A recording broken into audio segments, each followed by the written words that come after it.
Antes de comenzar, permítanme presentarme. Me llamo Freddy Orlando Ruiz.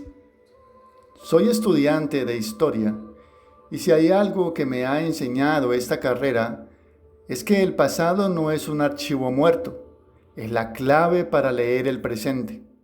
Hoy estoy aquí porque en la materia Procesos y Problemas del Mundo Moderno me pidieron hablar de un proceso histórico que ha transformado el mundo tal como lo conocemos hoy. Y yo elegí uno que empezó con un monje, un martillo y mucho valor. Imagina esto. En el año de 1517, Europa entera obedece a una sola iglesia, una sola fe, un solo papa.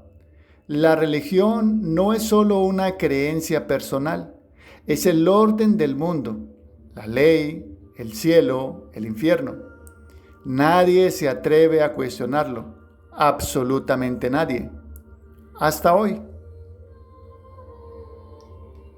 Ese monje alemán clava un papel en la puerta de una iglesia y Europa nunca vuelve a ser la misma. Esto es cuando Europa se partió en dos. Yo soy Freddy Orlando Ruiz y bienvenidos. Ahora que sabemos de dónde venimos, entremos al corazón de la historia. ¿Por qué ese papel en la puerta lo cambia todo? Vamos por partes.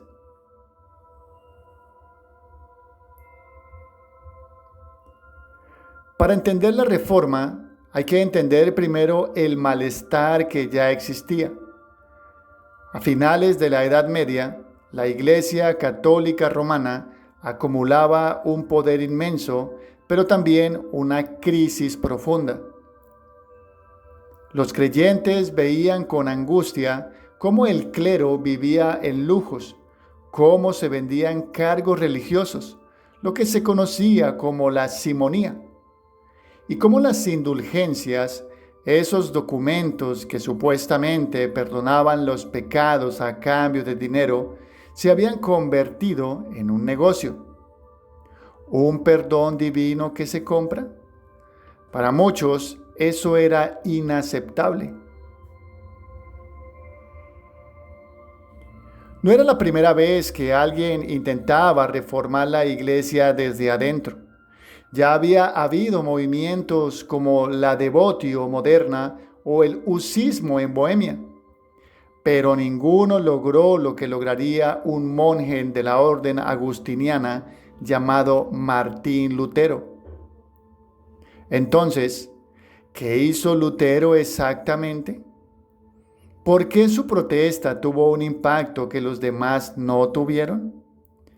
La respuesta tiene un nombre: las 95 tesis.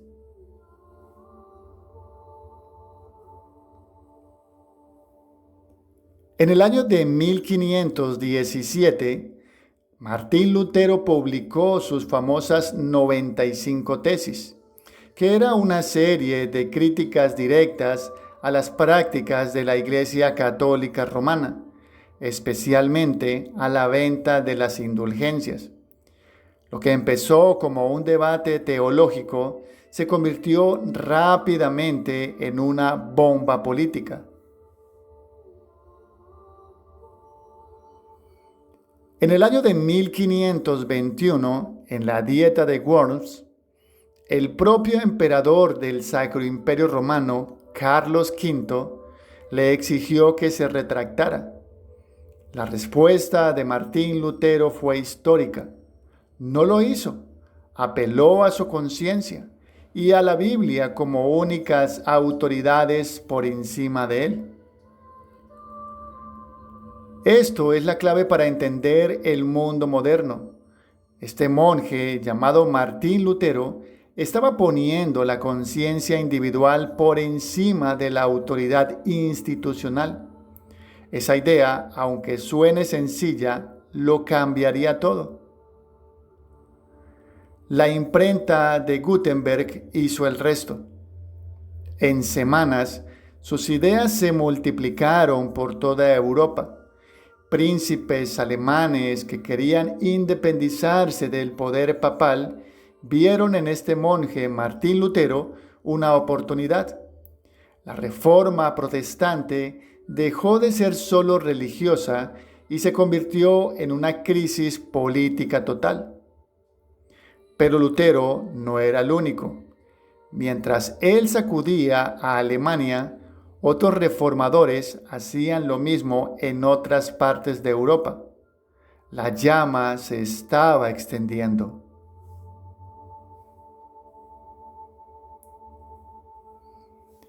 En Suiza, Ulrico Zwinglio encabezaba su propio movimiento reformador en Zúrich, con ideas aún más radicales sobre los sacramentos, es decir, la Santa Cena y el Santo Bautismo. Murió en batalla en el año de 1531, pero su legado continuó. Quien realmente sistematizó y expandió el protestantismo fue un hombre llamado Juan Calvino, desde Ginebra. Juan Calvino creó un modelo de comunidad cristiana con una disciplina moral rigurosa y una organización eclesiástica muy estructurada. El calvinismo llegó a Francia, Escocia, los Países Bajos como Bélgica u Holanda, y más tarde influiría en los colonos que llevarían esas ideas al Nuevo Mundo. De hecho, históricamente, se dice que Juan Calvino, con dinero de su propio bolsillo, financió a misioneros que terminaron en el país del Brasil. Mientras tanto, en Inglaterra, el rey Enrique VIII aprovechó el momento para romper con Roma por razones más personales que teológicas. Quería divorciarse y el Papa no se lo permitía. Así nació la Iglesia Anglicana, otro pedazo del mapa religioso europeo que se había desprendido. Frente a todo esto, Roma no podía quedarse quieta. Si la reforma era el fuego, la respuesta católica romana sería el contrafuego, y fue más poderosa de lo que muchos esperaban.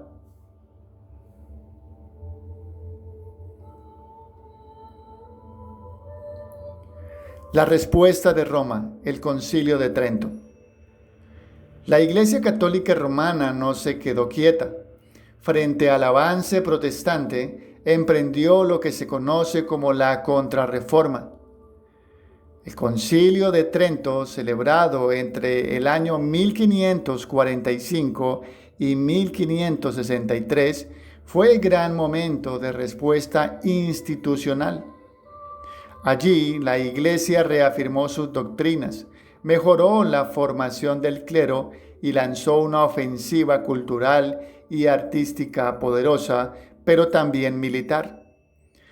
El arte barroco es en parte hijo de este esfuerzo para conquistar corazones. La Compañía de Jesús, los jesuitas, fundada por Ignacio de Loyola, se convirtió en el brazo intelectual y misionero de esa renovación católica romana. El resultado fue una Europa que ya no volvería a ser la misma. Un continente confesional dividido entre católicos romanos, luteranos, calvinistas y anglicanos. La religión ya no unía, ahora también separaba, y esa separación derivó en décadas de guerras devastadoras como la Guerra de los 30 años.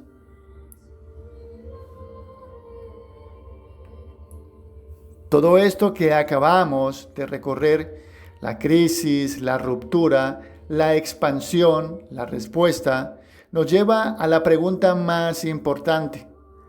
¿Para qué nos sirve todo esto hoy? ¿Qué tiene que ver el siglo XVI con el mundo moderno en el que vivimos?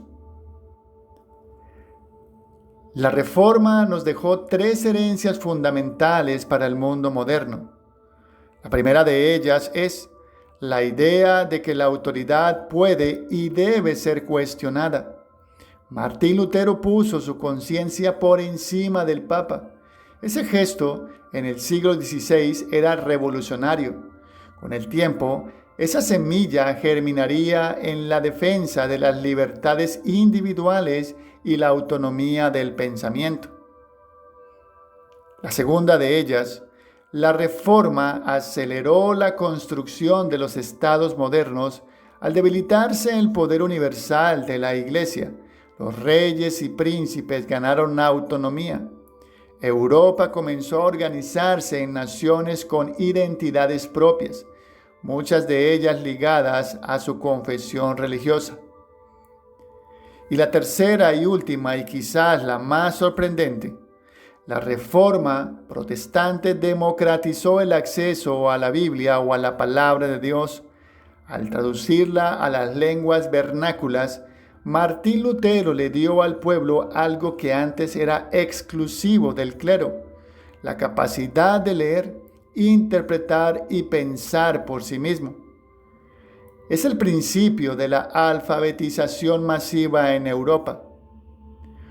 Un monje, un papel, una puerta. A veces los grandes cambios históricos empiezan así de sencillo. Lo que hace grande a un proceso histórico no es su tamaño inicial, sino la profundidad de sus consecuencias. Esto fue Cuando Europa se partió en dos, un podcast académico producido por la materia Procesos y Problemas del Mundo Moderno. Yo soy Freddy Orlando Ruiz, estudiante de Historia, y si algo me llevo de este ejercicio es que estudiar el pasado no es un lujo, es una necesidad, porque quien no entiende de dónde viene, tampoco entiende hacia dónde va. Hasta la próxima. La historia no es el pasado, es la explicación del presente.